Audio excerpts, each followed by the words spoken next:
Presentado y dirigido por Juanca Romero.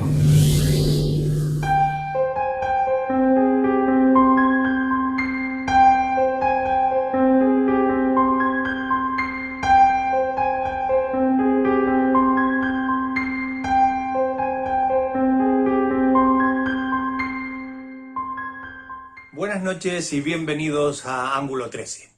Vamos a iniciar una nueva entrega, un nuevo episodio de nuestro programa, que para quienes se suman por primera vez, decirles que es un programa en el que giramos en torno a temáticas del misterio, leyendas, la historia e incluso en ocasiones sondeamos también cuestiones relacionadas con la astrofísica, la ciencia, en fin, un recorrido por lo que alguien en su día bautizó como ciencias de fronteras. Esta noche vamos a tocar un tema, el tema principal de nuestro programa, con el que vamos a abrir esta entrega, esta edición de Ángulo 13. Digo, vamos a tocar un tema realmente escalofriante, desconocido para la mayoría. Tenemos un montón de prejuicios, de ideas, no sé si acertadas o equivocadas, respecto al tema que nos va a ocupar en esta primera mitad del programa.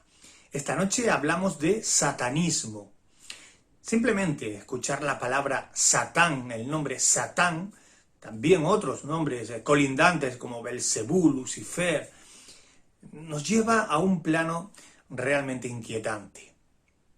Serán pocas las personas que no conozcan alguna historia referida a Satán, a ese ser maligno, así nos lo ha vendido la historia, nos lo ha vendido la sociedad, un ser maléfico que puede incluso adueñarse de tu alma, de tu vida, hacerse contigo. Vamos a quitar esta noche hierro al asunto o, de alguna manera, quizás le añadamos más fuego o más leña al fuego. Nunca mejor dicho, quizás. ¿Es lo mismo Satán que Lucifer? ¿El diablo tiene algo que ver con Satán? ¿Ser satanista implica ser el miembro de una secta? ¿Una persona rara, funesta, oscura, agria, agrisada? ¿Qué significa ser satanista? Yo recuerdo como hace un puñado de años ya, en realidad, estoy hablando del año 2006, tuve la ocasión de participar de forma pasiva en lo que me presentaron como una misa negra. Lo cierto, para no mentir, es que estuve solo parte de esa celebración. Realmente la iconografía fue impactante. Había unos individuos, hombres y mujeres, asotanados o ensotanados, con una capucha.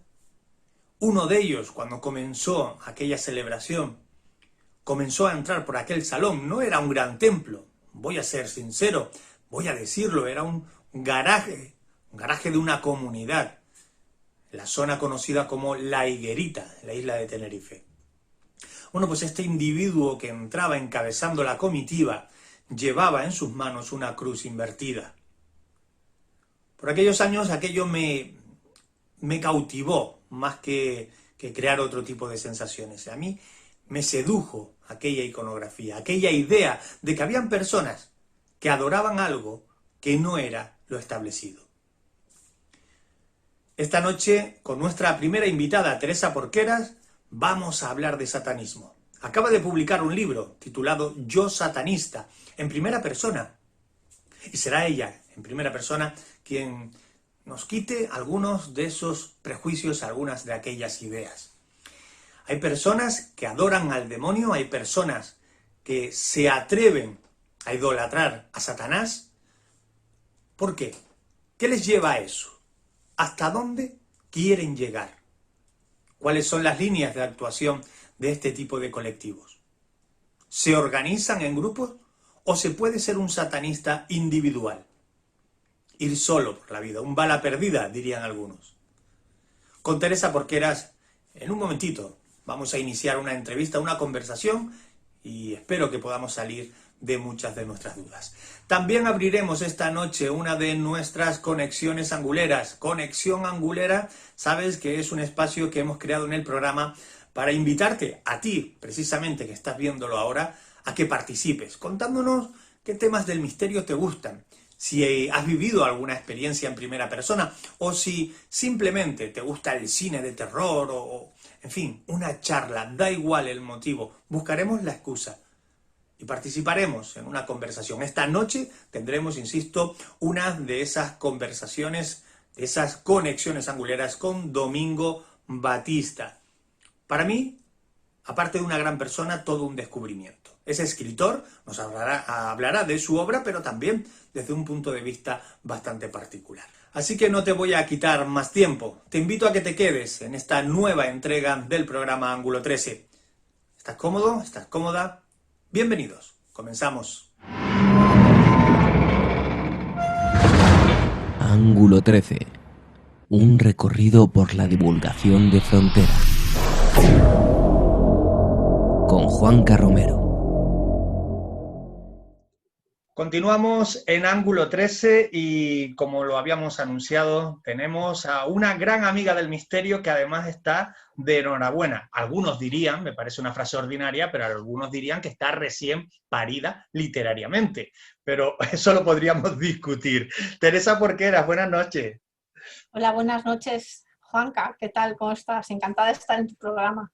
Qué bueno que, fíjate, la técnica, ¿no? Lo hablábamos fuera de señal, de antena, nos permita estar tan cerca estando a tanta distancia. Sí, la verdad es que es unas cosas de las cosas buenas que nos ha dado esta pandemia, que todos, queramos o no, tenemos a nuestra mano la tecnología y bueno, esto es maravilloso, poderte ver ahora mismo en la pantalla y poder hablar contigo, ver tu cara. O sea, esto de alguna manera nos une a todos. Claro, nos une. Oye, que lo decía de una forma bastante, bastante extraña, pero es que tu libro está no solo recién salido, sino que está triunfando. Es difícil no entrar a un diario digital o a un programa de radio y oír hablar no solo de ti, sino de Yo Satanista, una periodista dentro del movimiento satánico español. Tu última publicación. Sí, la verdad es que estoy un poco desbordada con todas las personas que me están mostrando su apoyo, con todos los comentarios, mensajes que estoy recibiendo y luego los medios que os estáis volcando, porque parece que es un tema que es muy tabú, muy desconocido, hasta ahora no se ha tocado en su complejidad y bueno, la gente quiere saber y eso es bueno, así que yo adelanto porque mi misión creo que es esa, es transmitir aquellos conocimientos que de alguna manera están ocultos en nuestra sociedad. Es que hay que decirlo, Teresa es mujer de riesgo, porque es que tu libro anterior te metiste con el tema de los exorcismos, que también es peliagudo, que a mucha gente le produce incluso rechazo. Lo tuyo es ir de más a más. Sí, sí, yo es que no sé qué me pasa, pero sí, me atraen los temas complicados, los temas difíciles. Yo es que digo, yo hago lo que me gustaría encontrar en una librería. Los libros que a mí me apetecería leer es aquello que hago, ¿no? Porque veo que hay informaciones que están sesgadas, que no están en su complejidad y a mí me apetece investigarlas, como que el cuerpo me llama a ello. Y luego ya hablaremos de este libro, como la casualidad, causalidad me lleva a ello también. Claro, porque ya de entrada impacta el título. Yo satanista. Yo te pregunto, ¿ese yo eres tú o ese yo es que te pones en lugar de otra persona? Bueno, yo sé la respuesta, pero para nuestros amigos oyentes que no han podido acceder todavía a tu libro. Bueno, es inevitable que en todas las entrevistas me preguntéis, Teresa, ¿te has hecho satanista? Sí. A ver, el satanista yo creo que no se hace de la noche a la mañana, sino que es una cosa que se lleva dentro y hablaremos tranquilamente de ello. Estoy muy de acuerdo con muchas cosas que dicen los satanistas, que es muy de lógica. Ahora que yo me he entrado en una asociación, sí, estoy en la asociación satánica porque me interesa el tema, me interesa estas personas, me interesa aprender, pero yo no me gustan las etiquetas. Hoy puedo estar aquí, mañana me puedo hacer budista.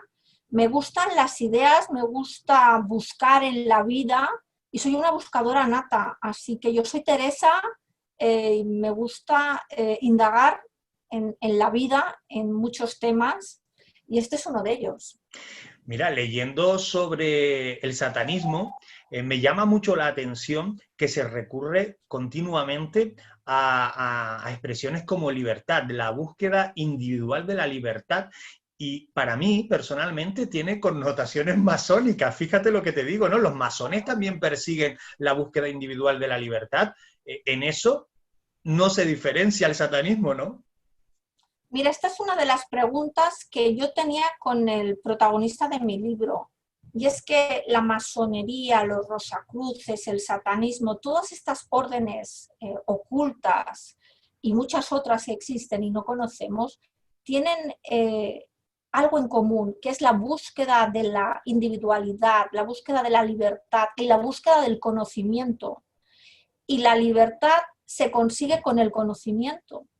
Claro. Así que todas estas órdenes abogan por la no religiosidad, porque la religiosidad en el fondo significa entrar en un mundo de dogmas, en un mundo de sentencias, y estas órdenes lo que buscan es, de alguna manera, la liberación, buscar ese conocimiento prohibido que ha sido negado al hombre, y va al margen de las religiones. Vamos a quitar mitos, falsos mitos que hay también en torno al satanismo, hay que decirlo, y estarás cansada de leerlo y de que te lo preguntemos.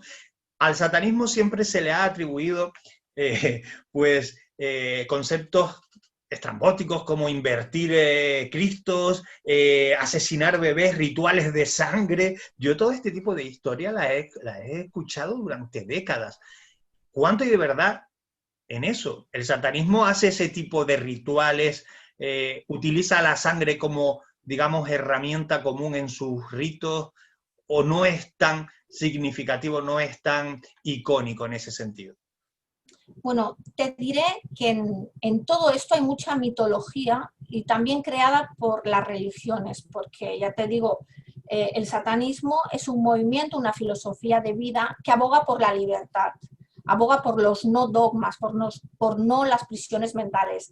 De acuerdo con esto, pues no se ajusta a lo que sería una religión. Entonces la religión le ha interesado mucho que veamos al satanismo como algo maléfico. ¿Y qué pasa? Que sí que practican ciertos rituales, esto no te lo voy a negar, practican rituales, practican magia negra, pero ahí tenemos que entrar y ahondar porque no todos esos rituales son tan macabros como se nos pintan, ¿no? Desde la religión nos pintan que de alguna manera asesinaron a mujeres en la Edad Media, que asesinan a bebés, que trabajan con animales, que utilizan su sangre. Entonces te diré que yo en mi investigación, los satanistas a los que yo he entrevistado, el satanismo contemporáneo, abogan por la vida en toda su complejidad, la vida animal y la vida de personas. Ellos no van por ahí matando ni sesgando la vida a nadie. De hecho, todos los satanistas que yo me he entrevistado, ellos son pro vida. ¿Qué pasa? Que me he encontrado con ciertos aspectos oscuros de rituales con animales. Esto no lo podemos negar. Claro, pero no podemos atribuir exclusivamente al satanismo este tipo de prácticas.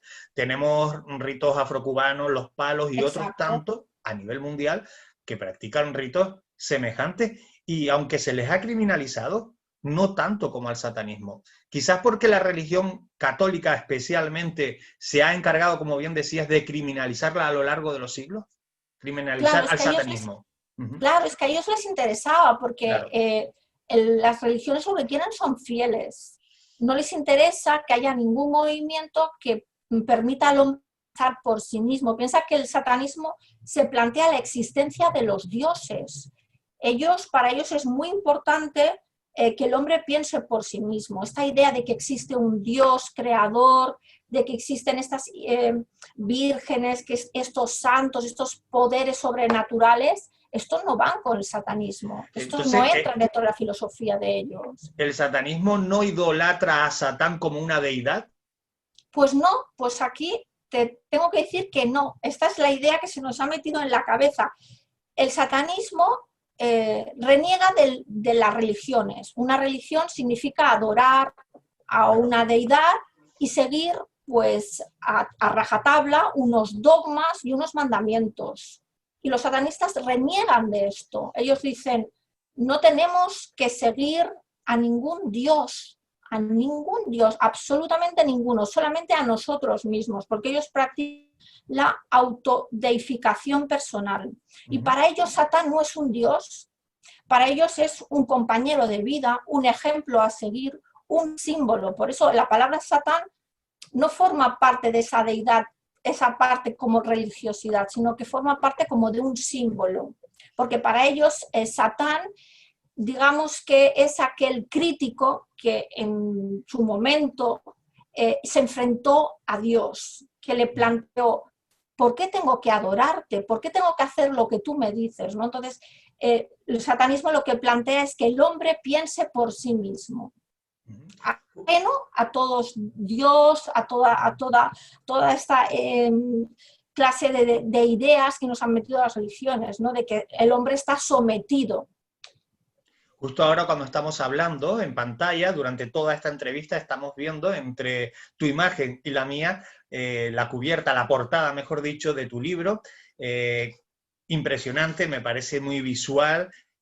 Además la ponemos ahí para que los amigos anguleros puedan ir ya, si no ahora esta noche, mañana por la mañana a la librería, que es donde hay que ir para conocer un libro. Nosotros no vamos a destriparlo esta noche, pero sí sondear, navegar en torno a ese concepto tan denostado, tan, preguntaría yo, tan secreto o discreto. ¿El satanismo qué es? ¿Discreto o secreto? Es una filosofía de vida, algo muy personal que desde siempre ha estado ahí presente. En el año 1966, Anton Sándor Lavey decidió compilar todas aquellas ideas que se tenían sobre el satanismo y dar forma a todo eso en una religión. Hasta el año 1966 el satanismo como tal no existía. Habían personajes que habían hablado de ello, pero no estaba compilado como una religión, ¿no? Y entonces, claro, eso dio un vuelco total a la sociedad, porque el satanismo significa, es una religión de la carne, es devolver al hombre la importancia que tiene, porque es también dar valor al propio hombre, no negarle pues todas esas satisfacciones personales, todos esos deseos íntimos que de alguna manera han sido vetados por las religiones. Y desde ese punto de vista, el satanismo es algo que es peligroso para mucha gente, es algo pernicioso. No todo el mundo lo ve con buenos ojos. Claro, porque aquí vamos a mezclar conceptos, ¿cierto? Sí. Es lo que dices, conceptos como la libertad de pensamiento, sí, pero además la libertad sexual, ¿no? Sí. Autoconocerse y además disfrutar de lo que uno encuentra en ese proceso y disfrutarlo con las demás personas es algo que ha estado vetado por muchas religiones, no solo la católica. Sin embargo, el satanismo, dime si me equivoco, digamos que hace que se entienda apología de eso. Claro, ellos de alguna manera, como no se someten a los dioses, ellos creen que la importancia del satanismo es el mismo hombre, hay que practicar la autodeificación personal. Ellos realizan algo que hasta ahora pues, era impensable, ¿no? Que cómo vamos a adorar al mismo hombre y no adorar a una deidad ajena, ¿no? Esto muchos no lo entienden porque el hombre desde siempre parece que necesitamos de algo superior, ¿no? En la necesidad de que haya algo después de la vida, de que hay una entidad superior que vela por nosotros. Y esos tabús, esas ideas a veces de alguna manera coartan la libertad del hombre. Entonces el satanismo da un vuelco a todas esas ideas y de alguna manera transforma todos esos prototipos que tenemos en la mente de lo que es una religión, ¿no? Entonces plantea, por ejemplo, la libertad sexual y plantea, por ejemplo, que se puede practicar todo tipo de sexualidad sin ningún tipo de problema, siempre y cuando haya responsabilidad. Hay muchos miembros de la LGTB que forman parte del satanismo y practican lo que es la individualidad, el orgullo y todas esas cosas que, bueno, que de alguna manera chocan un poquito en la sociedad actual. Ujú. Una mañana, pregunto, ¿te levantas y dices, voy a empezar a escribir sobre satanismo? ¿O esto funciona diferente? ¿O hay musas literarias que también tienen su lado satánico y tan inspirado? ¿Cómo comienza este proceso para llegar a este fantástico libro? Pues mira, la cuestión es que yo había acabado el anterior libro, que era Cara a cara con Satanás, Sí. y bueno, en él explicaba pues el día a día de los exorcistas españoles, y acabé el libro pues con un caso verídico de una supuesta poseída que se llamaba Anaís. Pues mira cómo son las cosas, que un individuo que dijo ser satanista, dijo tener a su cargo una congregación de personas aquí en Cataluña, se puso en contacto conmigo interesándose por ese personaje Anaís. Y me reuní con él y no desaproveché la oportunidad para comentarle la idea de, ¿puedo hacer un libro sobre tu vida? ¿Puedo introducirme en ese grupo que tú tienes? ¿Puedo hablar con otras personas? ¿Puedo saber exactamente qué haces? Pues me costó, ¿eh? No te pienses tú que Claro. fue más, pero fue por ahí la cosa. Ujú. Y bien lo dices, el proceso no fue fácil. ¿Te sorprendiste en cada paso que dabas? Cada vez que hacías un avance, entrabas más y más en ese mundo desconocido para la mayoría, como es el satanismo. ¿Te ibas sorprendiendo cada vez más? Y tanto que sí, porque yo empecé el libro diciendo, vosotros sois malos, vosotros hacéis el mal, vosotros matáis a gente, matáis a niños. Me dijo, Teresa, no, yo adoro la vida, me decía él, yo no mato niños, no mato mujeres vírgenes, no voy haciendo el mal por ahí. Entonces me chascó un poco, ¿no? Esa idea que yo tenía de un satanista malvado, ¿no? Ujú. Y luego fue poco a poco, me fui adentrando y sí que me sorprendía, porque sí que había la parte oscura. La parte oscura es que hacen rituales de magia, en esos rituales de magia pueden llegar a practicar el vudú, pueden hacer pues, actos no buenos, ¿vale? Como defensa. Y bueno, todas esas cosas, pues claro, a uno le atrapan, ¿no? Es como entrar en Claro. una película que es la vida misma, que es lo que he vivido yo, que a veces me daba la sensación de que viviera una película, ¿no? Con todas esas cosas que me pasaban. Y te pregunto, ¿en algún momento has tenido la sensación de que pierdes el control, que el satanismo te supera y se hace contigo, no tú con él? Bueno, perder el control no, pero al principio pasé unos días de miedo, te lo puedo asegurar. Al principio del libro, cuando estaba empezando la investigación, pensé, Teresa, ¿dónde te has metido? ¿Te va a pasar algo? ¿Pero qué va a pasar? Claro, Porque ibas claro, con prejuicios, ¿no? yo venía con prejuicios. Piensa que yo venía de estarme un año y medio con exorcistas que me decían que los satanistas y los ritos satánicos causaban las posesiones demoníacas, y yo ahora me estaba entrevistando con un satanista que Claro. decía tenía contactos con el demonio porque decía que hacía rituales de invocación, ¿no? Entonces, claro, yo al principio tuve que vencer mis miedos y pensar, pero bueno, ¿qué me está pasando, no? Y una vez borré todos esos prejuicios, pude abordar el libro en su complejidad. Pero Ujú. tuve que borrarlos, ¿eh? Y empezar de cero, hacer como un reset de mi mente, y creo que a la larga ha venido bastante bien.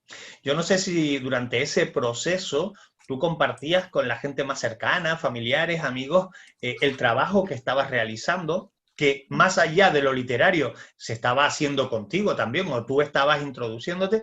¿Lo compartías o se enteraron cuando el libro apareció por primera vez en público?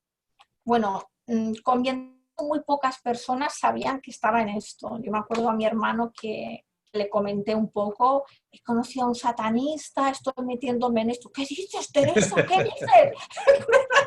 Estaban todos asustadísimos, ¿vale? Asustados. No, tranquilo, no pasa nada, pero seguro, seguro, le dejé leer un poquito de lo que había escrito, se quedó enganchadísimo y dije, wow, creo que voy por buen camino. Si mi hermano está enganchado a la lectura, y yo es que había algo dentro de mí que me animaba a seguir, a proseguir. Es como un instinto, una emoción interna que dices, voy bien encaminada, ¿no?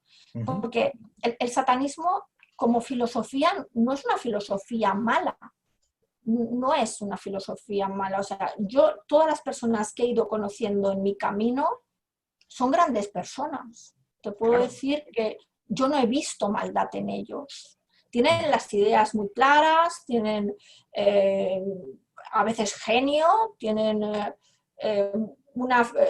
son incansables buscadores. Claro. Y son personas que veo que poco a poco me están demostrando esa fidelidad, porque entre ellos hay una hermandad impresionante. Piensa que ellos de alguna manera van al contrario de la sociedad, ¿no? No van en rebaño, que dicen ellos, son individuales. Y cada uno va por un lado y a veces guardan con mucho mimo su pertenencia al satanismo. Muchas personas de su familia, de su entorno, no lo saben. Claro. Entonces, tienes que tener mucho orgullo, mucha seguridad personal para a veces adentrarte en este mundo. Imagínate, me estaba imaginando yo ahora una cena de Nochebuena, que suelen ser lo más aburrido que existe, ¿no? Y por lo general, te imaginas, ¿no? Y que en medio de esa cena, pues se levante con ese orgullo que los caracteriza y diga, bueno, quiero compartir con toda mi familia que yo soy satanista. Sería un momento, me estaba imaginando eso, Teresa. Pues mira, te puedo asegurar que el otro día estaba hablando con una persona satanista que me decía, Teresa, con este libro vas a lograr que mucha gente salga del armario, me dice. Y yo me quedé un poco parada, ¿no? Porque a lo mejor sí, hay personas que están leyendo el libro y me dicen, Teresa, yo soy satanista. No, Claro. no, lo he descubierto, me dicen. Y yo en el libro no trato de hacer proselitismo, porque una de las cosas que tienen los satanistas es que no hacen proselitismo. Ellos no van diciendo por ahí soy satanista, conviértete, no van captando a gente como una religión. Eso te iba a decir, el satanista no dice, ven, te voy a convertir. Exacto. Eso no ocurre así. No es una secta. No es una secta, de hecho no hay maestros, cada uno aprende como quiere. Por ejemplo, hay personas muy individualistas que se sienten satanistas desde siempre porque las religiones van con ellos y aprenden en libros, leyendo muchísimo. Y hay otras personas que lo canalizan y se adscriben a iglesias. La iglesia mayor de Lucifer, la iglesia de Satán, hay muchísimas iglesias a lo largo del mundo y se adscriben a esas iglesias, en esas iglesias pues pagas una cuota, hay unos chats, aprendes mucho porque hay grandes bibliotecas interactivas, vas a congresos, también vas y bueno, te relacionas con ellos, pero no todos son iglesias, también son personas, ya te digo, individualistas. Aquí en España pues hay grupos pequeños de estas iglesias que se reúnen y sobre todo ahora en la pandemia, mucho por internet. Claro. Hay dos aspectos que yo no quiero dejar escapar esta noche. Uno, lo podemos casar con esto que estabas comentando ahora. Te pregunto, en internet, en este crisol para bien y para mal que es internet, ¿encontramos más verdades o más mentiras sobre el satanismo? Bueno, en internet hay muchas mentiras, porque yo cuando me estuve informando para el libro vi muchas barbaridades y a nivel de libros. A veces la gente no investiga, no se informa y a veces lo que está escrito no es válido, es que no tiene sentido.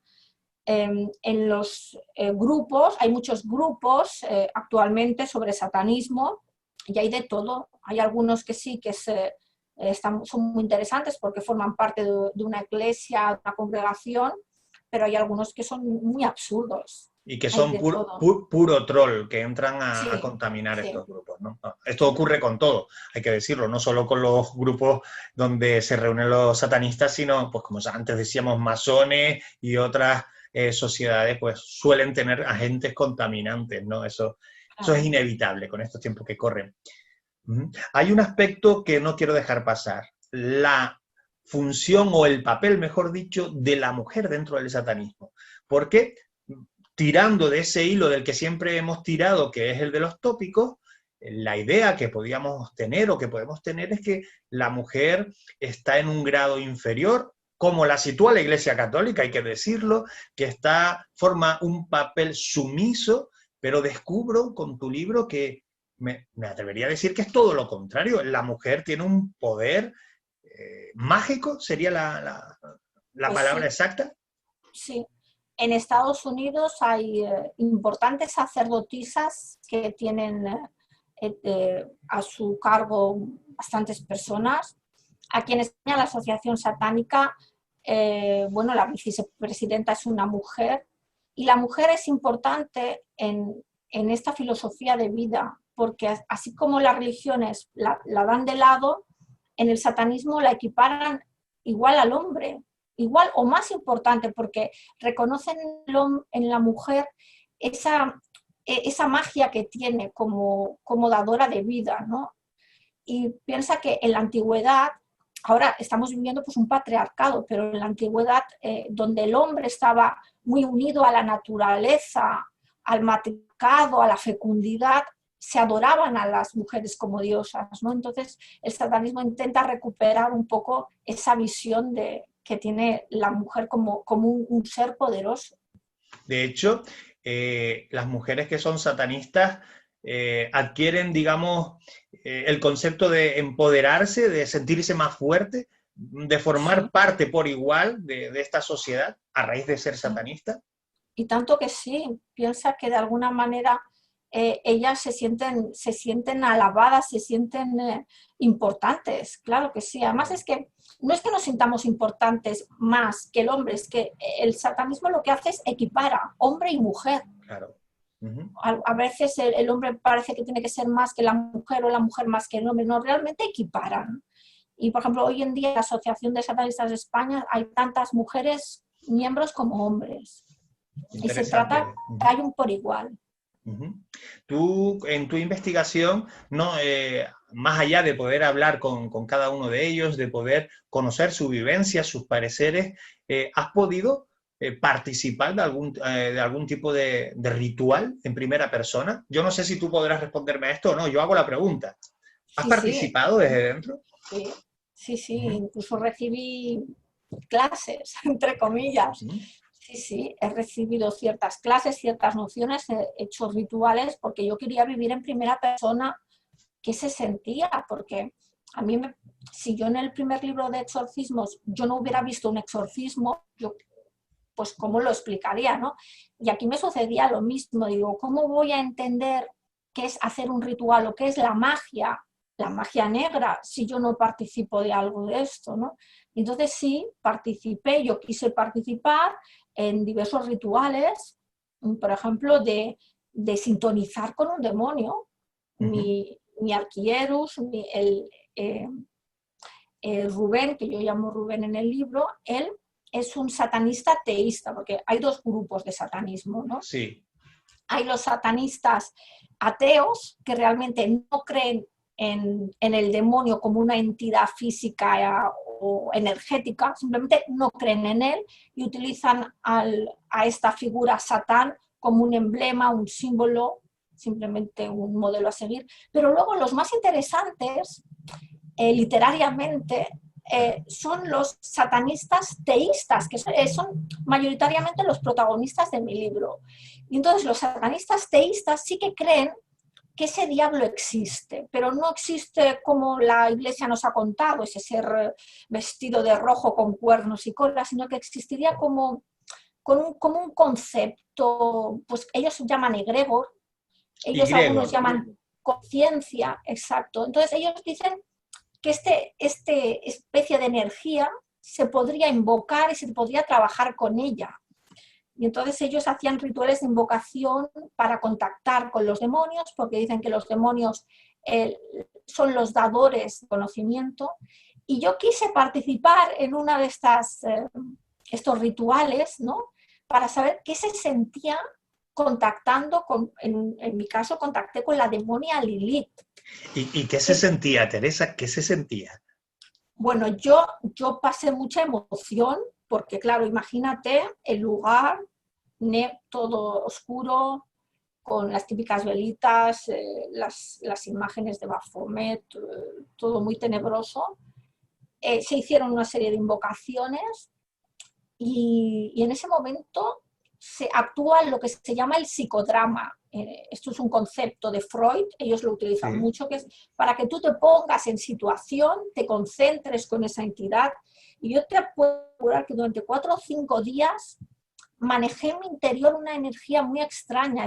Yo me notaba hasta magnética, con con una energía superior, no sé si fue fruto del ritual, de la emoción, pero te puedo asegurar que durante 4 o 5 días estaba yo como si me hubiera tomado, no sé, un opiáceo, y no me tomé absolutamente nada, estaba yo como, wow, ¿no? Como con un subidón, ¿no? Hablabas de Lilith, que hay que decirlo, es la madre de todos los demonios. Sí, Estableciste contacto con esta sí, deidad. Ujú. porque ellos me comentaban que las mujeres conectan mucho con esta deidad, porque es la madre de todos los demonios, es un demonio muy femenino, muy poderoso, y entonces lo ideal es para hacer algún ritual contactar con Lilith, y Lilith de alguna manera te empodera como mujer, ¿no? Entonces quise experimentarlo y bueno, fue realmente increíble. Yo voy a admitir, voy a reconocer públicamente algo que me ocurre con Teresa. Nosotros nos conocimos pues hace unos 4 años en Barcelona, coincidimos como ponentes en un congreso, en el Magic Internacional, y en aquel momento provocaste envidia sana en mí, debo decirlo, porque el hecho de que tú puedas, pero sana, el hecho de que tú puedas presenciar un exorcismo me parecía una cosa brutal, alucinante. Debo decir que es una de mis asignaturas pendientes que no sé si podré aprobar algún día antes de irme al otro lado, ¿no? Pero es que ahora está provocando exactamente lo mismo en mí, que es decir, qué suerte o cómo se lo ha currado, más que suerte, esto hay que perseguirlo. Claro, cómo se lo ha currado Teresa para llegar a lo que estás contando. Me parece envidiable, insisto, sanamente, pero además loable, aplaudible, ¿no? Es un proceso largo, que nadie piense que esto es tirar de internet. Lo No, menos claro. quizás sea eso. Hay que ir a pie, ¿no? Hay que entrar a los sitios y hablar con la gente. Se está perdiendo ese método de investigación, Teresa. Claro, piensa que yo tenía 2 maneras de hacerlo. Es oírme infiltrada a una organización como esta o dar la cara. Y yo opté por dar la cara, porque a mí me gusta dar la cara. Y decir, mira, soy Teresa, quiero hacer un libro, quiero que me ayudes en esta investigación. Yo ahí tenía riesgos, me podía haber dicho que no hagas un libro, que estas cosas no son para escribirlas en un libro, que vas a contar, yo quiero leerlo. Claro, esto es algo que me podía pasar perfectamente. Entonces tuve que ganarme la confianza de esta persona. Piensa que yo voy sola sí, a todos sitios. ¿te han censurado algo? Vamos a ser No, sinceros, transparentes. no. ¿Han En dicho, algún, esto no lo cuentes? bueno, en algún momento le dejé leer el libro y había alguna cosa que me dijo, esto mejor no lo cuentes, algún detalle muy, muy Claro. escueto, ¿no? Esto mejor no, cámbialo un poco, pero son nimiedades pues para preservar pues su anonimato, por ejemplo, Claro. o lo que él hace, ¿no? Cosas porque así no le reconoce, ¿no? Cosas muy comprensibles, que yo entiendo. Pero ya te digo, nos tuvimos que los dos de alguna manera ganar la confianza, porque yo voy sola, como te digo, y a mí también me podía haber pasado algo, o él. Claro. Igual yo pues de alguna manera cojo información y escribo un artículo sensacionalista, que los hay, porque muchos periodistas van con esta idea, ¿no? Claro. Entonces me tuve que ganar mucho la confianza de esta persona y demostrarle que voy con honestidad, que quiero hacer un trabajo de investigación, que quiero vivir, hacer un reporterismo inmersivo, viviendo lo que él vive. Entonces, por eso he tardado tanto, he tardado casi 3 años y medio de mi vida.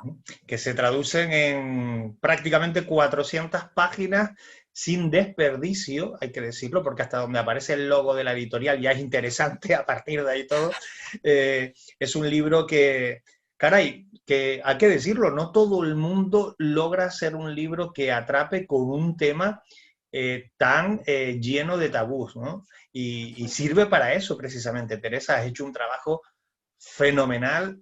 Sabes que no queremos destriparlo. Yo he querido esta noche hablar un ratito contigo, la excusa también para volver a saludarnos.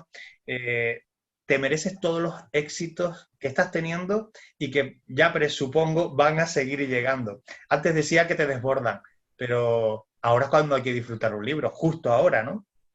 Sí, supongo que sí. Lo que pasa es que, bueno, mi vida está por otros derroteros y, bueno, ya estoy en otra investigación y estoy, no sé, a mí me gusta los libros, los disfruto cuando los investigo y los escribo. Yo esta parte ya de promoción con la gente, como que soy más tímida, te lo puedo asegurar, como que me vienen muy grandes, ¿no? Y yo disfruto pues mi casa, viajando, entrevistándome. A mí esos momentos más íntimos de soledad con esa persona o de investigación son los más bonitos para mí, ¿no?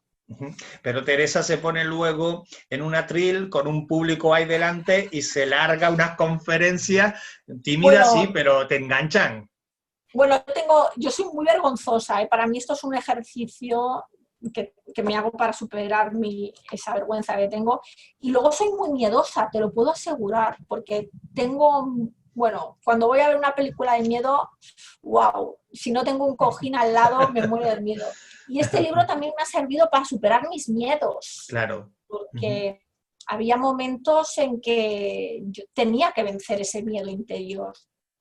Y eso creo que ha sido una prueba muy, muy potente para mí. Ese yo satanista que está creciendo de forma exponencial, podríamos decir que el satanista, igual esta frase es muy exagerada, pero el satanista no se hace, sino que ya se nace satanista. Claro que sí, son personas que ya nacen diferentes. Son personas que se cuestionan la realidad y que la religión no va con ellos. Con ellos no va que exista un Dios que domine la vida, ¿no? Son personas muy individualistas que quieren seguir su camino propio, que no quieren que nadie les cuestione su vida. Entonces, hay que ser muy fuerte, hay que ser de otra pasta para pensar diferente a los demás. Y todos tenemos un satanista dentro, digo, más o menos latente, a lo mejor capado por las religiones y por la vida, ¿no? Pero todos llevamos un satanista dentro. Pues claro que sí. Yo creo que he descubierto mi satanismo. Yo también. Todos tenemos esa parte de críticos, que nos cuestionamos las cosas. Es que de hecho el satanismo cuestiona la vida. No Claro. nos creemos lo que nos cuentan. Ese es el germen del satanismo, el no creer lo que te cuenten, lo tienes que experimentar por ti mismo. Claro, y no es satanista aquel que hace el mal, sino que el que sabe encauzar el bien. Exacto, porque ellos me dicen, ellos hacen el bien. Y ellos también utilizan una palabra muy interesante que son selectivos. Ellos no van amando a todo el mundo, aman a ellos, a su círculo, a sus amigos, pero no van desperdiciando eso a personas que a lo mejor son desagradecidas, por ejemplo, ¿no? Y ellos, es importante también, no dan la otra mejilla, como las religiones, ¿no? Ellos dicen, si a mí me hace daño a alguien, pues de alguna manera me vengaré o apartaré a esa persona de mi vida, porque ellos son personas que no, como el cristianismo, no va con ellos que les hagan daño y achiquen la cabeza. Esta noche quería hablar contigo, Teresa. Te agradezco un montón que nos hayas prestado parte de tu tiempo, que sé cómo es el tiempo de Teresa en estos días que corren de promoción, y dejamos la invitación para que los amigos anguleros accedan a tu libro, que seguimos viendo en pantalla y que vamos a disfrutar muchísimo. Gracias, Teresa, de verdad, mucho éxito, y aunque estás con no te voy a preguntar por otro, eso es feo. A mí cuando me preguntan, estoy promocionando un libro y ya me preguntan por el siguiente, yo me ofendo, pero claro, solo desearte suerte en esa investigación en la que ya estás metida y que seguro vamos a disfrutar cuando toque. 1 año, 3 o 5, será un resultado magnífico como este Yo Satanista. De verdad, muchas gracias por atendernos. Muchas gracias, Juanca. Es un placer estar contigo y disfrutar de esta charla y de estos conocimientos y siempre de ti. A cuando muchas quieras, gracias. en tu programa. Oigo de fondo a la policía, no vienen a buscarte, ¿no? Aquí se oye de todo. Bien, bien. Sí, aquí, wow, se oye todo, ¿verdad? No, es que pero estoy al lado de... Genial, genial. Estoy al lado de la ventana y no veas. Fantástico, me ha quedado perfecto para acabar. Ha seguido de largo, no tenía nada que ver con nosotros. A pesar de que no llevemos el bozal este que nos han impuesto porque estamos en casa. Buenas noches, Teresa. Un placer. Venga, buenas noches. Un abrazo. Un abrazo igualmente. nosotros lo que logramos ver concretamente fueron, una serie de luces de carácter. El hombre ante lo desconocido pues siempre tiene un cierto temor. Yo soy una de esas personas para quienes todo lo relacionado con la muerte... Habíamos visto algunas luces de estas, como si se apagaron los faros, se apagó el motor y el casete dejó de funcionar. También los amigos de Ángulo 13, a partir de este momento ya pueden descargar el programa desde la página web. Ángulo 13. Recuerda que en nuestro programa Ángulo 13 tenemos una sección preparada específicamente para ti, para los anguleros, para las anguleras. A lo mejor quieres contarnos algo referido al misterio, alguna vivencia, alguna experiencia, crear de alguna manera un entorno de ida y vuelta entre tú y yo, en una conversación distendida. Quizás pueda responder a alguna de tus dudas, quizás tú puedas responder a las mías. Conexión Angulera, o las conexiones con los anguleros, como me gusta decir a mí en plural, tiene mucho de eso. Es nuestro punto de encuentro, así es que si te apetece participar en Conexión Angulera o Conexión con los Anguleros, simplemente basta con que nos envíes un mensaje en las redes sociales por privado, en Messenger de Facebook, de Ángulo 13 o el mío propio, que bueno, en este momento ya aparece y lo seguiremos rotulando un poco más adelante para que tengas las fuentes donde tomar nota, o simplemente por correo electrónico info@angulo13.com. Esta noche Domingo Batista ha querido participar con nosotros, ha querido formar parte de la familia angulera y en un momentito, ya inmediatamente, vamos a hablar con él.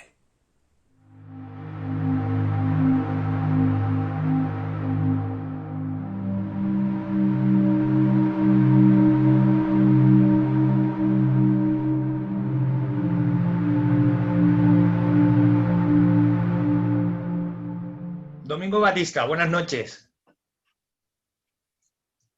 Hola, buenas noches, ¿qué tal, Juanca? Oye, qué gusto, qué placer saludos a todos los... tenerte aquí en el Ángulo 13, ¿eh? Bueno, para nosotros es un placer recíproco también, porque para nosotros es un placer estar aquí contigo, con todos los miembros de Ángulo 13.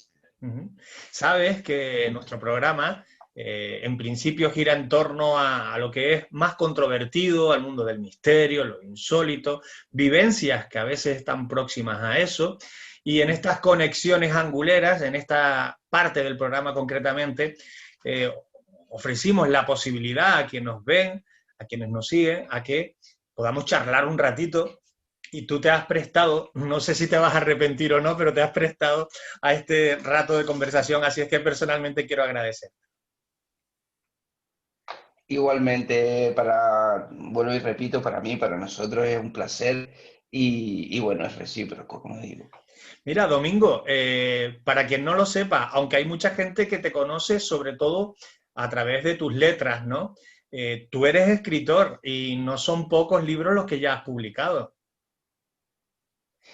Sí, la verdad que hemos tenido la suerte de que hemos podido publicar algo que, en opinión mía, desde que empezamos en 2016, si me dicen que a día de hoy tuviéramos 3 libros, pues yo no me lo hubiera creído, así que no nos quejamos en ese sentido. Además, leyendo tus libros, nos damos cuenta, igual me equivoco y tú me rectificas, que hay algo, no sé si es el alter ego o no llega a eso, pero hay del autor, hay mucho en cada uno de esos libros, ¿no? No siempre ocurre. Sí, yo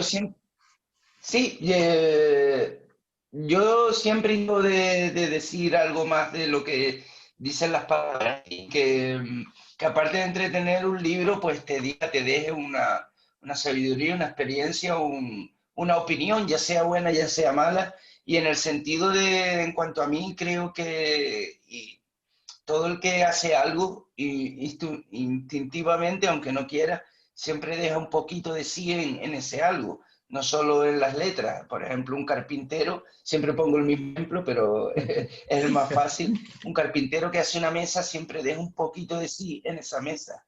Claro, claro. Tú siempre pones el ejemplo del carpintero y me reía porque yo siempre pongo el ejemplo de los fontaneros, ¿no? Al final, todo el mundo deja algo de sí mismo en el trabajo, es verdad. Es verdad. Sí, sí. Mira, Domingo, me gustaría ir intercalando esta conversación que estamos teniendo con tu trabajo, vamos a decir, como escritor, pero también me gustaría que entremos un poco también en la persona, ¿no? Hasta donde el protagonista, que en este caso eres tú, nos permita. Domingo, ¿cuándo empiezas a escribir? Ya no digo cuándo publicas, que sabemos que en el 2016, digamos, eclosionan estos 3 libros, pero ¿cuándo empiezas tú a interesarte por las letras? Bueno, el tema de las letras es un poco una historia un poco misteriosa y que viene muy a cuento del programa. Eh, yo escribía con 16 años en mi época del instituto, pero las boberías típicas de poemas así verdes, picantes, como lo quieran decir, para reírme con los chicos, con los compañeros de clase, cosas de la edad. Entonces, pero nunca me supuse de escribir así en sentido serio. Entonces, pues fui a la universidad, acabé la universidad, estoy trabajando, no encajaron, bueno, crisis tal. Y un día a través de una depresión con 21 años, eh, había perdido, tenía insomnio, tenía un montón de problemas físicos. Ahí es cuando uno se da cuenta de cuánto influye la mente en el cuerpo. Entonces, uno de los psicólogos donde fui me recomendó, dice, haz algo que te aburra enormemente, pero que te aburra, porque cuando te aburres te cansas y cuando te cansas te duermes. Ah, Y mira, qué eso es bien. lo que nos interesa ahora porque yo no dormía, entonces el principal cosa a arreglar, la prioridad era dormir. Y a partir de ahí el cuerpo iría recuperando su ritmo normal, digámoslo así. Entonces fui a una pequeña biblioteca que hay aquí en Las Cuevecitas, es parte de un centro cultural del que hay aquí, que se llama, el centro cultural lo renombraron recientemente, hace años, a Alipio Fariña, y bueno, saqué un libro porque yo odiaba leer, digo, lo más que me aburre a mí en la vida es leer. Entonces saqué un libro, digo, lo cogí al tuntún, como se suele decir, al azar, porque digo, esto no me lo voy a leer, lo devolveré mañana. Recuerdo que ese libro fue La Milla Verde, Stephen King. Oye, empezaste fuerte, casi nada para Y, examinarte la primera vez, ¿no?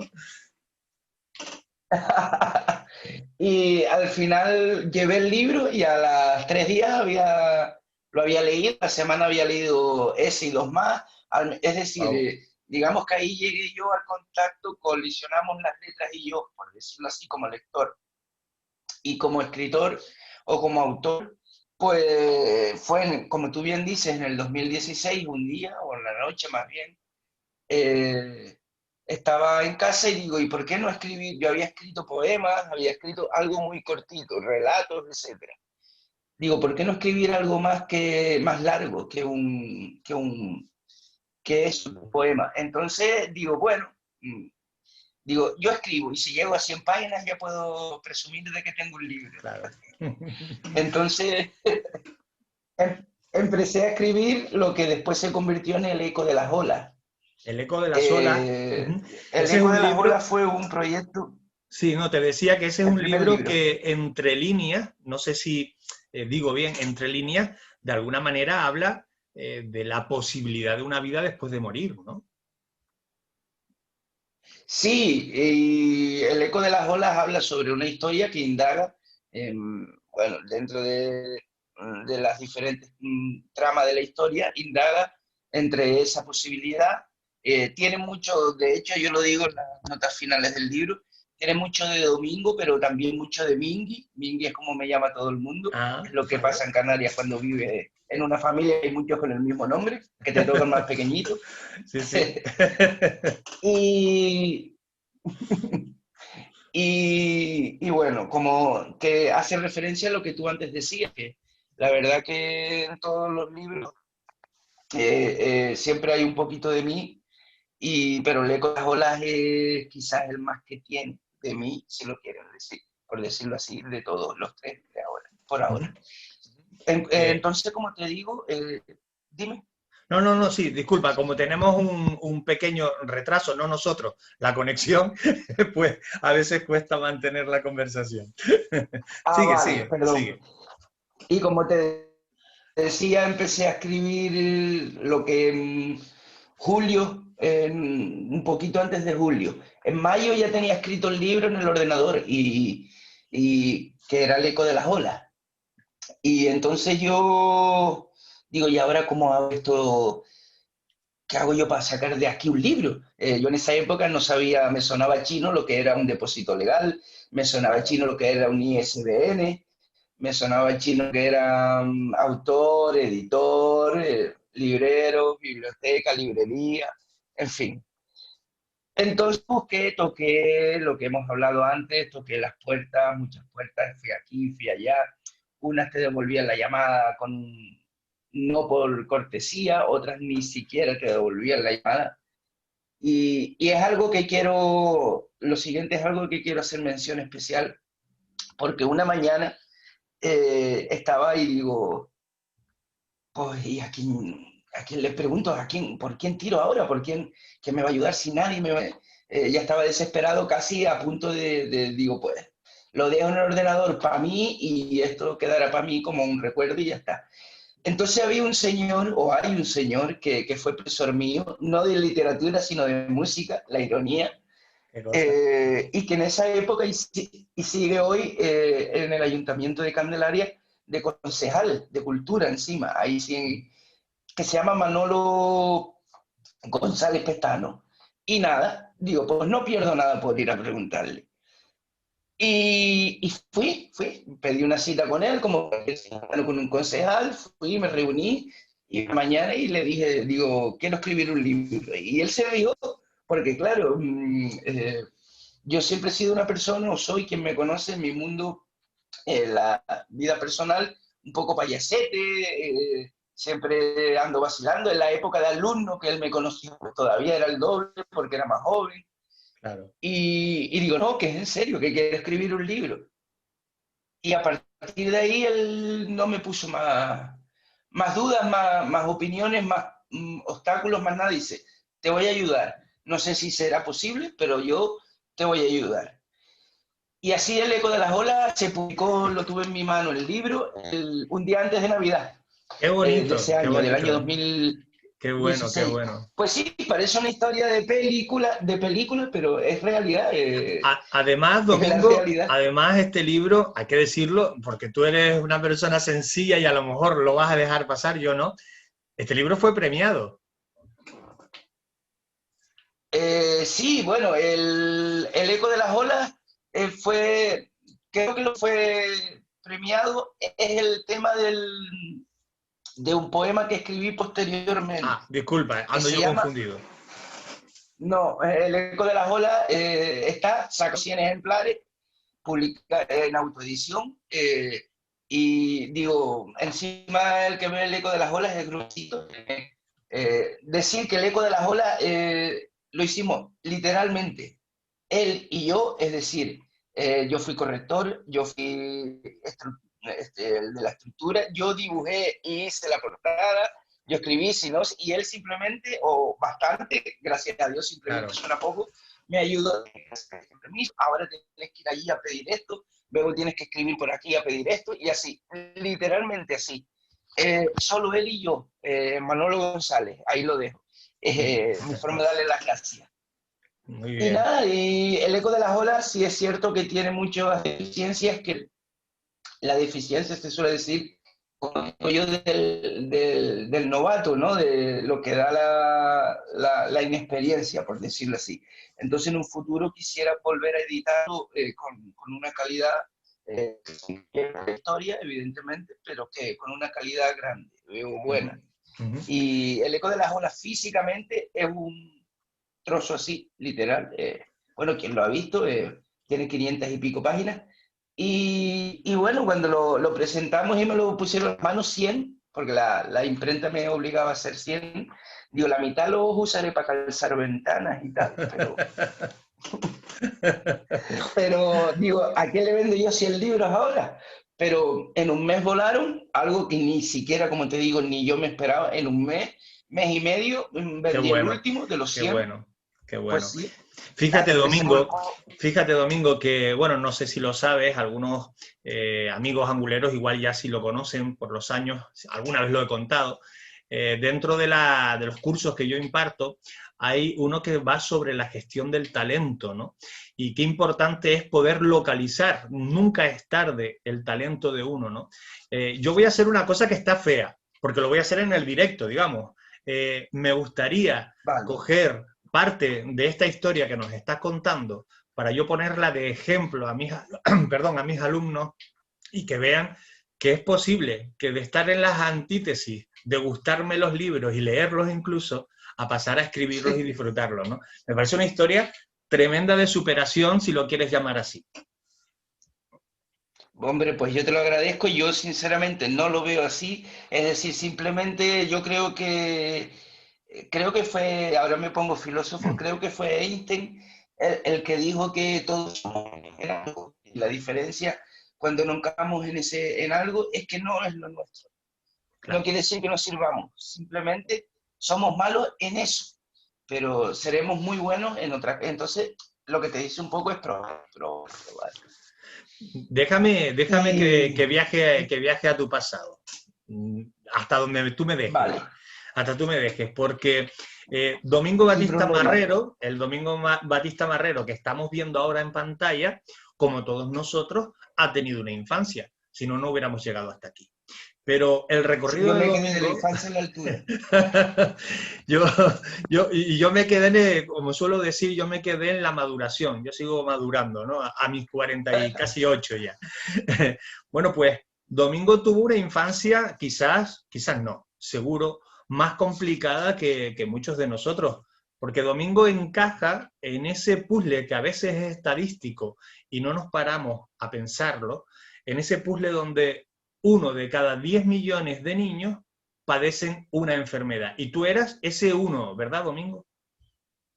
Sí, bueno, decir que las cardiopatías congénitas, cualquiera que lo explicará quizás mucho mejor que yo, es un tipo de patología, de diferentes tipos de patología, de fallos en las diferentes válvulas, cámaras del corazón, y bueno, en concreto es tan rara porque dentro de las propias patologías, dentro de las propias cardiopatías congénitas, es de las menos comunes.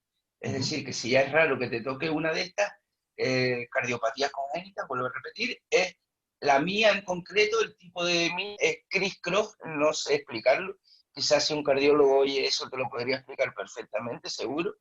Pero la mía es, por lo que me ha dicho mi cardiólogo y amigo, muy poco común. Y más en el año 22, que es cuando nací. Y bueno, es lo que toca. Es decir, hay gente que le toca una cosa y a otros otra. Es así pero ¿y cómo vive? ¿Cómo es el entorno? Porque claro, tú ves a tus padres preocupados, tú ves que estás constantemente viajando a Madrid. ¿Cómo es el entorno de un niño que en los primeros años de su vida, al menos hasta los 9 años, si no me equivoco, está en un trasiego de aviones y de clínicas?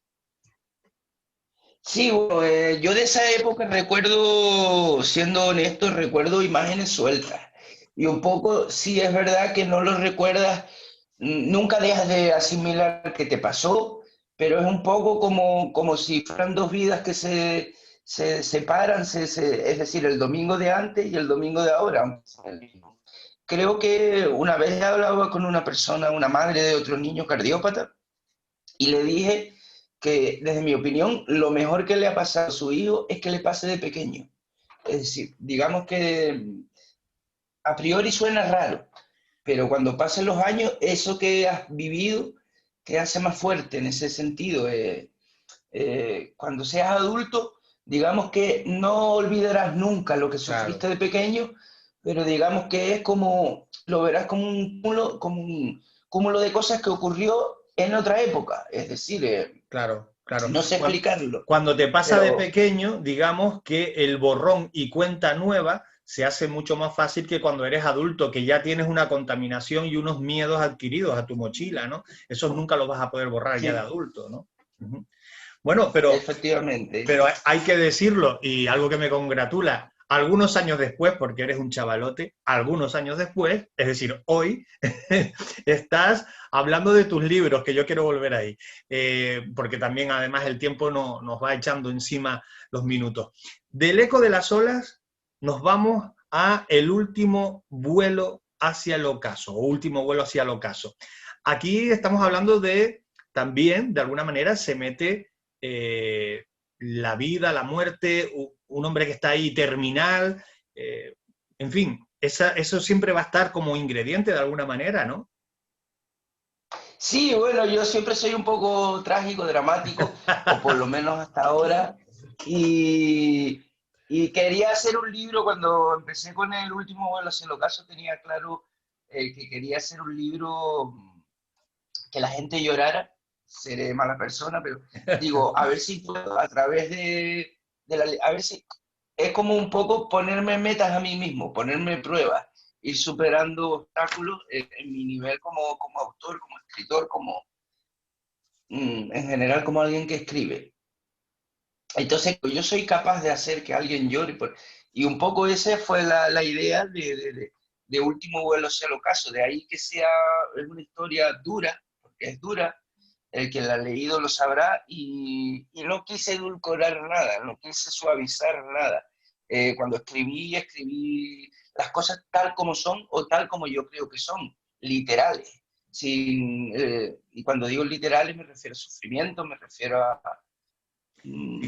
Fíjate, Domingo, acabas de decir algo que de pasada, pero que yo creo que es muy importante, no sé si coincidirás conmigo.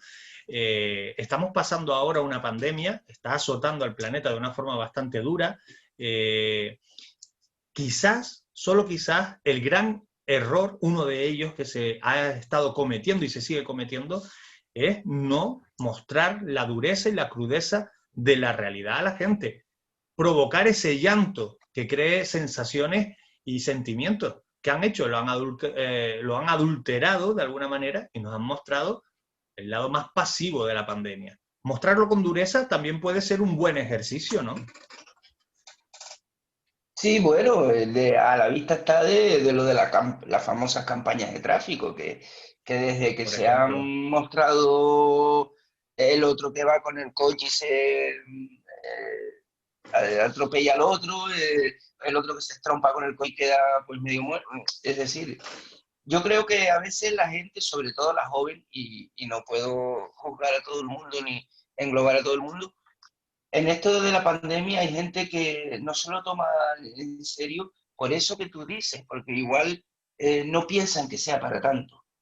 Mucha gente pensará que y hablando mal y claro, si me permite, esto solo le da a los viejos, yo soy nuevo, yo estoy como un tigre, ¿a mí qué me va a pasar? Y por problemas de eso, mucha gente pasa de todo, y a la vista está de lo que hemos visto, botellones en todos lados. Domingo, botellones fiesta. ¿Tú crees en la vida más allá de la muerte? Es decir, cuando el cuerpo, este cascarón que unos tienen más agradecido que otros, hay que decirlo, pero cuando este cascarón se nos va a freír chuchanga, ¿hay algo después? Yo creo que sí que hay algo. Sí que hay algo, sí que hay que quizás, como se suele decir, que el alma se transporta a otro sitio.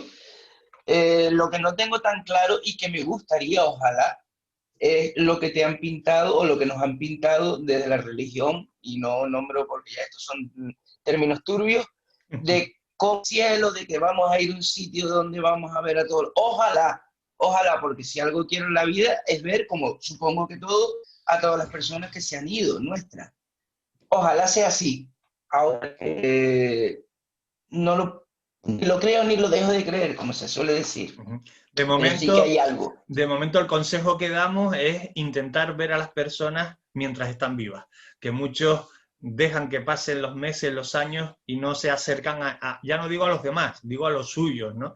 Y ya luego lo que esté por venir ya lo iremos descubriendo, ¿no? Sí, la verdad que sí. Vamos a abrir las páginas de este libro que estamos viendo ya en pantalla, Los sueños de Camille. A mí me parece, bueno, de entrada me parece que tiene una cubierta muy impactante, preciosa, llamativa. Además recoge un mundo, un universo que a mí me interesa mucho, que es el de las pesadillas. En este caso, las pesadillas de una niña.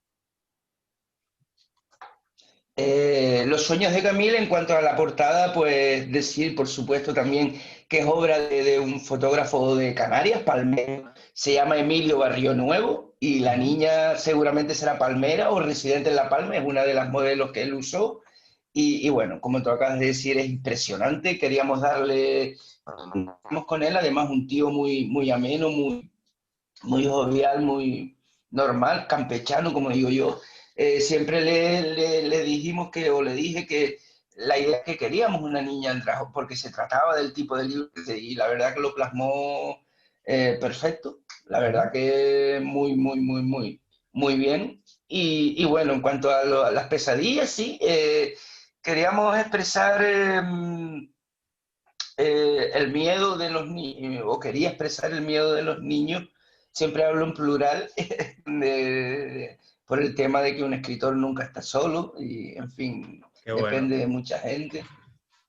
Y bueno, queremos plasmar ese sentido de que si hay algo más duro para los niños son las pesadillas. Evidentemente, ellos todavía no están en la realidad, como el estrés, como el trabajo, entonces lo más malo de su mundo, por decirlo así, es las pesadillas, o en mi opinión.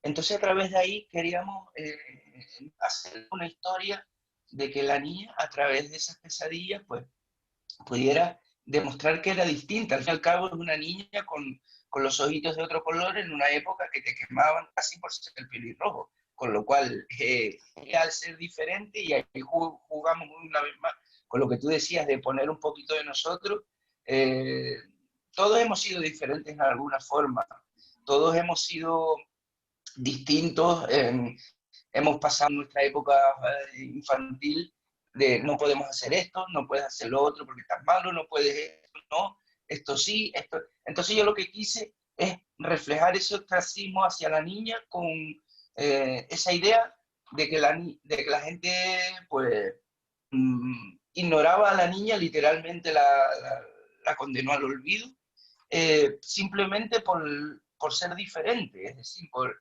un ojo de cada color, que es una tontería mayúscula. Pero también quería hacer conciencia, porque eso pasa y pasa hoy en día. Si no es por los ojos de colores, como hemos visto desgraciadamente, la orientación sexual, la religión, incluso las razas, y sigue pasando. Entonces quería un poco jugar con eso. A mí me parece sumamente interesante que con los tiempos que corren podamos hacer un libro. Ahora el que habla en plural soy yo, ¿no? Hayas podido hacer un libro en el que se recojan también esas preocupaciones, esos miedos a través de la figura de, bueno, en este caso de Camille, ¿no? De esta niña protagonista. Mira, ¿tú cómo escribes? ¿Te levantas, aunque sea en 2 minutos que nos quedan, te levantas por la mañana y dices, me toca escribir, ¿qué es la hora?